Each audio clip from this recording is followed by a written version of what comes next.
Hello friends, कैसे हैं आप सब।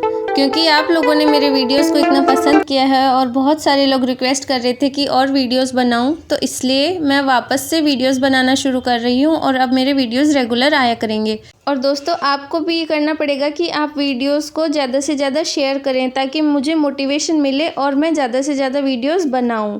तो आज का हमारा वीडियो है राजस्थान में 1857 की क्रांति में क्या क्या हुआ, और या फिर इसको ऐसे कहें कि 1857 की क्रांति में राजस्थान का क्या योगदान रहा। तो आइए शुरू करते हैं हमारा आज का वीडियो।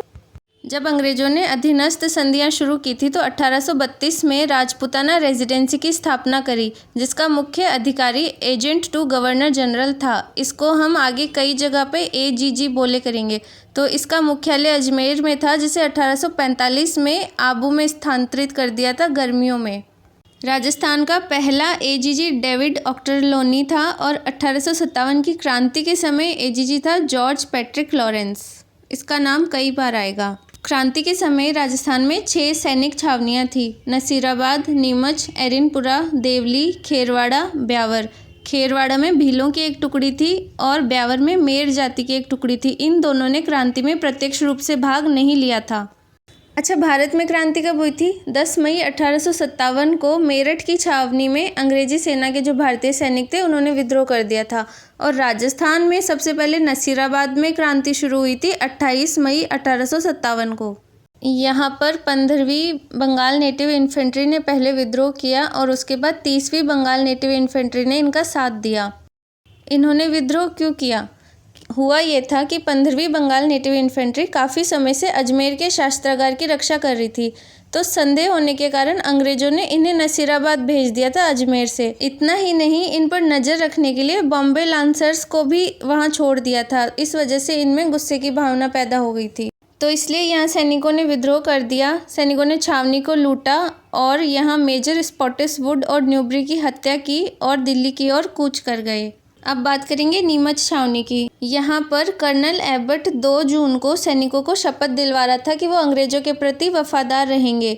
यहाँ मोहम्मद अली बेग को ये पसंद नहीं आया और उसने कहा कि अंग्रेजों ने अवध पर अधिकार कर अपनी शपथ भंग की है, इसलिए उन्हें भी भारतीयों से शपथ दिलवाने की अपेक्षा नहीं करनी चाहिए।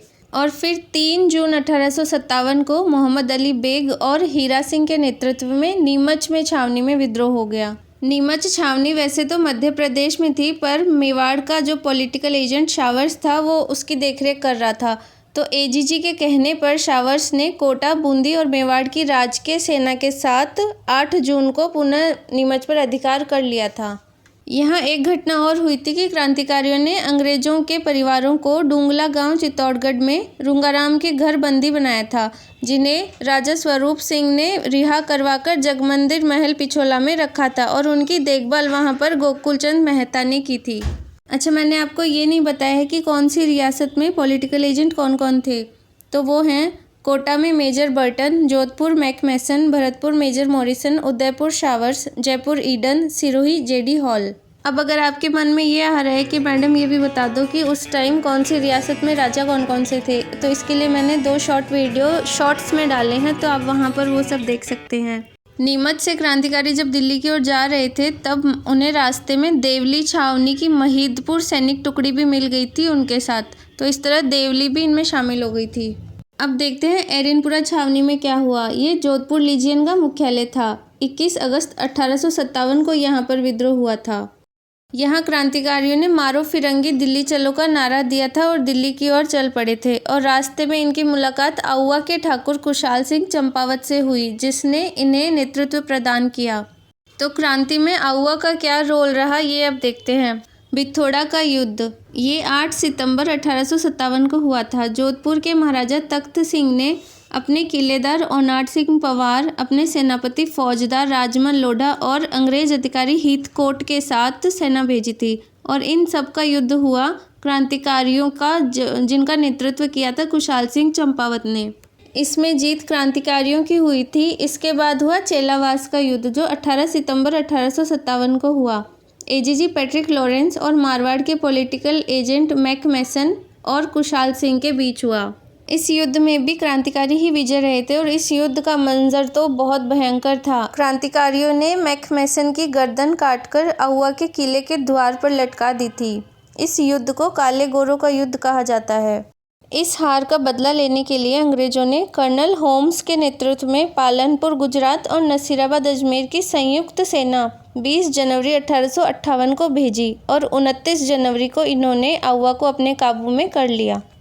अंग्रेज सुगाली माता की मूर्ति, जिन्हें 1857 क्रांति की देवी कहते हैं, यहाँ से लूट के ले गए थे अजमेर और ये वर्तमान में वागड़ संग्रहालय में रखी हुई है।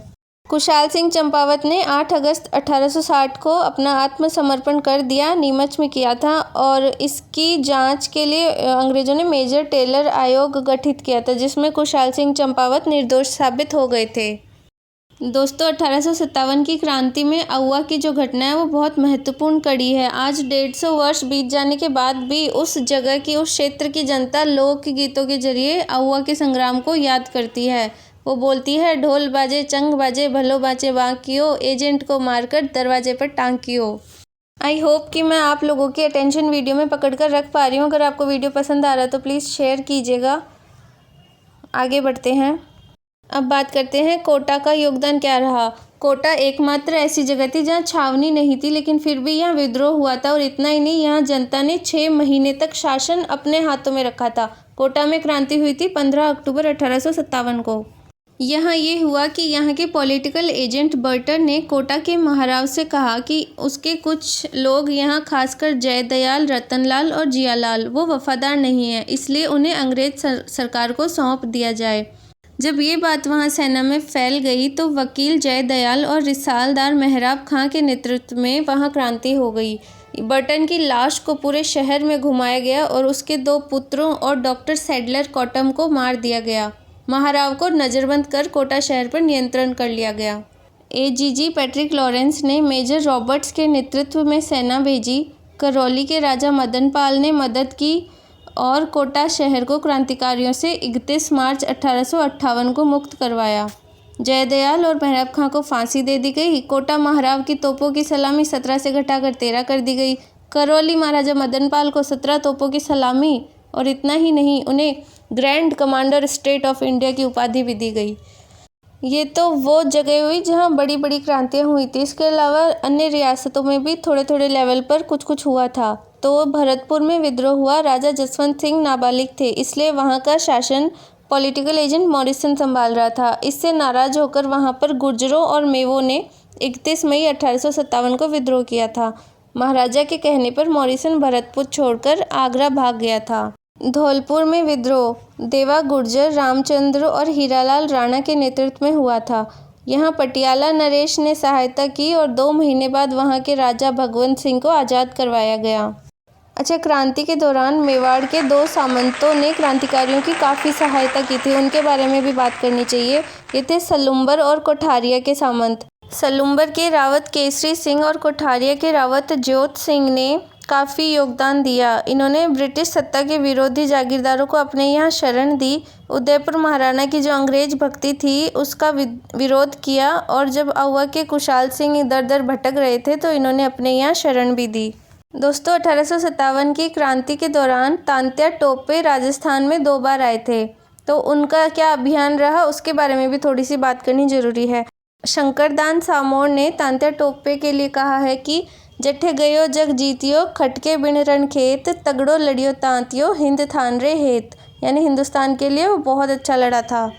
सबसे पहले तांतिया भीलवाड़ा आए, जहां कोठारी नदी के किनारे उनका अंग्रेजों से कुवाड़ा युद्ध हुआ। वहां जनरल रॉबर्ट्स की सेना आ गई थी, उनसे तांत्या टोपे हार गए और फिर झालावाड़ चले गए। झालावाड़ में तांत्या टोपे ने राणा पृथ्वी सिंह को गिरफ्तार कर लिया और रियासत के माल पर कब्जा कर लिया था, परंतु अंग्रेज सेना वहां भी आ गई और उन्हें वहां से जाना पड़ा। दूसरी बार तांत्या बांसवाड़ा आए थे, जहां उन्होंने 11 दिसंबर 1857 को बांसवाड़ा पर नियंत्रण कर लिया था। महाराव लक्ष्मण सिंह अंग्रेज समर्थक थे, परंतु जागीरदारों ने तांत्या का साथ दिया था। लेकिन मेजर ईडन वहां सेना लेकर आ गए थे, तो तांत्या को वहां से भी जाना पड़ा। उसके बाद तांत्या जंगलों में भटकने लगे और अपने ही सहयोगी साथी मानसिंह नरूका के धोखे के कारण वो पकड़े गए और 18 अप्रैल 1859 को तांत्या टोपे को फांसी दे दी गई। दोस्तों, तात्या टोपे एक बेहतरीन सेनापति था। कैप्टन शावर्स ने उसके लिए कहा था कि इतिहास में तात्या टोपे को फांसी देना ब्रिटिश सरकार का अपराध समझा जाएगा और आने वाली पीढ़ी पूछेगी कि इस सज़ा के लिए किसने तो स्वीकृति दी और किसने इसकी पुष्टि की। अब हम ये जानेंगे कि 1857 की क्रांति के प्रति राजाओं के क्या रुख थे। तो आज़ादी की महत्वपूर्ण कड़ी थी ये। इसमें अंग्रेज़ों का साथ ही दिया राजाओं ने। इसका कारण क्या था? राजाओं को विश्वास था कि मराठों, पिंडारियों और उनके अपने ही सामंतों की मनमर्जी से अंग्रेज सरकार ही उन्हें राहत दिला सकती है।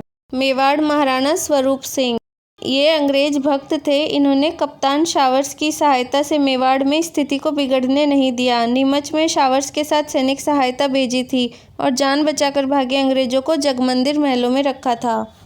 जयपुर महाराजा राम सिंह ने तन मन धन से अंग्रेजों की सहायता की थी। अंग्रेजों ने उसे कोटपुतली का परगना उपहार में दे दिया था और सितार-ए-हिंद की उपाधि भी दी थी। हालांकि जयपुर के कुछ नवाब थे जो मुगल सम्राट के साथ मिलकर अंग्रेजों के खिलाफ षड्यंत्र रच रहे थे। बीकानेर महाराजा सरदार सिंह अकेला ऐसा राजा था जो अंग्रेजों की सहायता करने के लिए राजस्थान से बाहर भी गया था। बाहर कहाँ गया था? बाडलू हिसार तक गया था। अंग्रेजों ने उसे टिब्बी परगने के 41 गांव दिए। करौली के महाराव मदन पाल ने कोटा महाराव को विद्रोहियों के चंगुल से मुक्त करवाया था और इसलिए अंग्रेज सरकार ने उसे 17 तोपों की सलामी दी। दोस्तों, इनके अलावा भी अलवर, धौलपुर, जैसलमेर, सिरोही, बूंदी, शाहपुरा और डूंगरपुर रियासतों ने भी अंग्रेजों का साथ दिया था। हालांकि जनता और जागीरदारों की सहानुभूति तो विद्रोहियों के साथ थी, इसलिए उन्हें कहीं कहीं सफलताएं भी मिली थी। लेकिन मोटा मोटी सभी अधिकांश राजाओं का जो समर्थन था वो अंग्रेजों को था। अच्छा, ऐसा क्यों हो रहा था कि लगभग सभी राजा अंग्रेजों का समर्थन ही कर रहे थे? दरअसल क्या हुआ कि सन 1707 में मुगल सम्राट औरंगजेब की मृत्यु हो गई और मुगल साम्राज्य का पतन शुरू हो गया। साम्राज्य के सूबेदार अलग अलग खेमों में बंटने लगे। यहाँ तक हैदराबाद के निजाम उल मुल्क और बंगाल के सिराजुद्दौला ने तो अपने आप को स्वतंत्र भी घोषित कर दिया था। मराठे अपनी शक्ति बढ़ा रहे थे। वे राजस्थान और मध्य भारत के राजाओं से चौथ वसूलने लगे। मराठों ने पिंडारियों के साथ मिलकर राजस्थान में कई बार तबाही मचाई। इनसे ग्रस्त राजस्थान के जो राजा थे वो लड़खड़ाती मुगल सल्तनत के भरोसे सुरक्षित महसूस नहीं कर रहे थे और इसीलिए अंग्रेजों के लिए भी ये गोल्डन चांस हो गया कि वो सहायक संधि के सहारे राजाओं को अपने अधीन कर ले। तो अंग्रेजों ने ऐसा ही करना शुरू किया। राजाओं ने मराठों को दिया जाने वाला चौथ अंग्रेजों को खीराज के रूप में देना शुरू कर दिया और बदले में ईस्ट इंडिया कंपनी ने रियासतों की रक्षा की जिम्मेदारी अपने ऊपर ले ली और उन पर अन्य किसी रियासत के साथ किसी भी प्रकार की संधि करने पर पाबंदी लगा दी थी।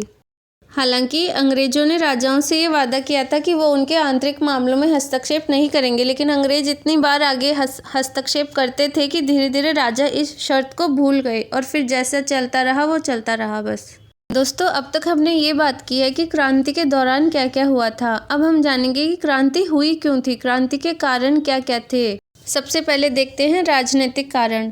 1817-18 की जो सहायक संधियां हुई थी उसके अनुसार अंग्रेजों को रियासत के आंतरिक मामलों में हस्तक्षेप नहीं करना था, लेकिन अंग्रेज ऐसा करते थे।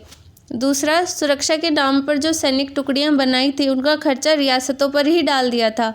तीसरा, रियासतों के उत्तराधिकार विवादों में अंग्रेज कई बार हस्तक्षेप करते थे। चौथा, कोटा का अंग भंग करके झालावाड़ राज्य बना दिया था। तो ऐसे कई और भी कारण थे जिनके कारण शासक वर्गों के साथ साथ जनसाधारण में भी अंग्रेजों के खिलाफ असंतोष था। अब देखते हैं प्रशासनिक कारण क्या थे। सामंतों को कुछ विशेषाधिकार प्राप्त थे जो इन्होंने समाप्त कर दिए थे। सामंतों की सेवा चाकरी को इन्होंने रोकड़ में बदल दिया था। जागीरी भूमि को खालसा में बदल दिया था। शासकों की सामंतों पर सैनिक निर्भरता भी समाप्त हो गई थी, इसलिए कई सेनाएं समाप्त करनी पड़ी सामंतों को, जिससे बेरोजगारी बढ़ गई और सामंत द्वारा कई कर लिए जाते थे जो इन्होंने समाप्त कर दिए थे। इसलिए सामंतों में अंग्रेजों के खिलाफ रोष था। अब देखते हैं आर्थिक कारण क्या क्या थे। अंग्रेजों ने राजाओं से खिराज लेना शुरू कर दिया था, एक निश्चित खिराज। अंग्रेजों की अफीम, नमक, आबकारी नीतियों के कारण राज्य की आय में कमी हो गई थी। राजाओं द्वारा घाटे की पूर्ति के लिए किसानों पर कर बढ़ाए गए और ब्रिटिश माल के अधिक प्रसार के कारण कुटीर जो छोटे उद्योग धंधे थे वो समाप्त हो गए थे।